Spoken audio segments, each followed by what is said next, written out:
Hello friends, welcome back to my channel MT maths. Question a day series में next question discuss कर रहे हैं, तो start करते हैं। If integral 0 to √3 15x³ divided by √1 + x² + √1 + x²³ dx equal to alpha √2 + beta √3 where alpha beta are integers then alpha + beta is. ठीक है, तो फर्स्ट ग्लांस में ये क्वेश्चन बड़ा ट्रिकी सा लग रहा है, बड़ा अजीब सा एक्सप्रेशन लगा हुआ है, मगर इसको अगर हम ध्यान से देखें तो इसमें 1 + x² दिख रहा है, और 1 + x² का डिफ्रेंसिएशन अगर हम मन में सोच पाए कि वो क्या होता है तो अपना ये क्वेश्चन सॉल्व होता हुआ दिख रहा होगा। 1 + x² का डिफ्रेंसिएशन होता है 2x, तो मैं ऊपर न्यूमरेटर में मैं 2x तो बना ही सकता हूँ, बल्कि x तो बना ही सकता हूँ ना, तो ये इसको मैं x² × x तो ब्रेक कर ही सकता हूँ।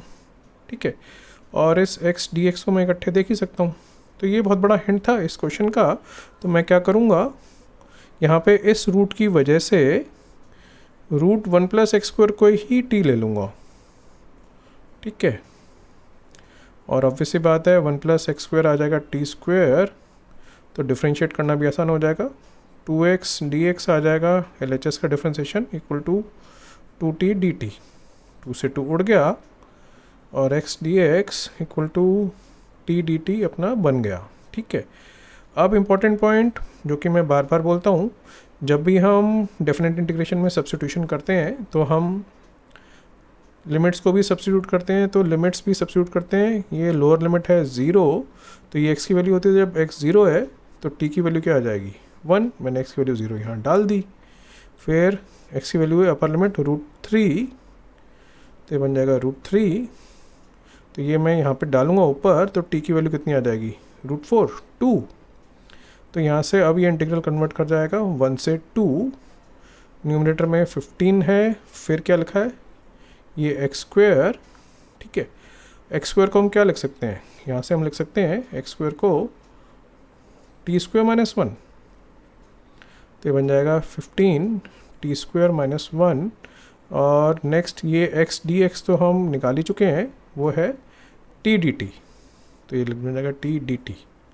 और नीचे क्या बनेगा √1 + x² क्या है t², तो ये वैल्यू क्या आ जाएगी t²। ठीक है, और √1 + x² था t, तो ये जो सेकंड टर्म लिखी हुई है ये बन जाएगी t³, तो आ जाएगा +t³।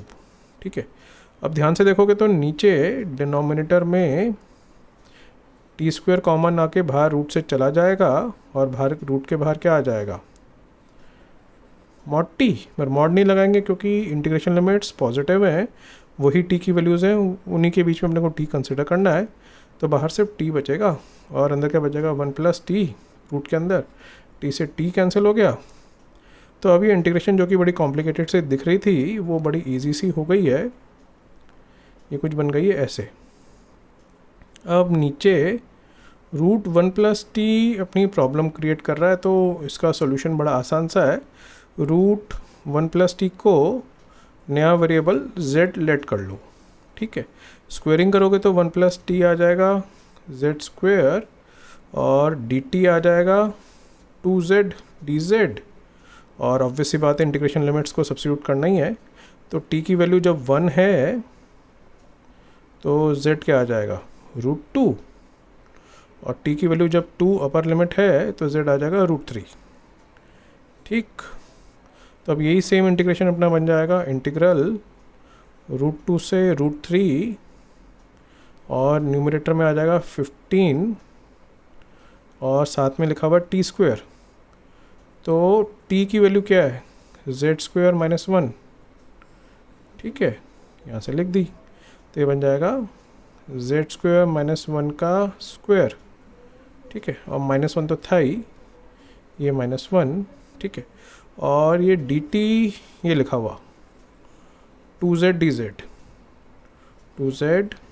dz, और नीचे वाले को ही हमने z माना था, तो z से z नलीफाई हो गया, कैंसिल हो गया। ये 2 और 15 मल्टीप्लाई हो जाएंगे, ये 30 इंटीग्रल से बाहर पहुंच जाएगा, कांस्टेंट था, और इंटीग्रल लिमिट्स हैं √2 से √3। इसको सिंप्लीफाई करते हैं अब। z power 4 plus 1 minus 2z² minus 1 dz, 1 से 1 कैंसिल कर गया।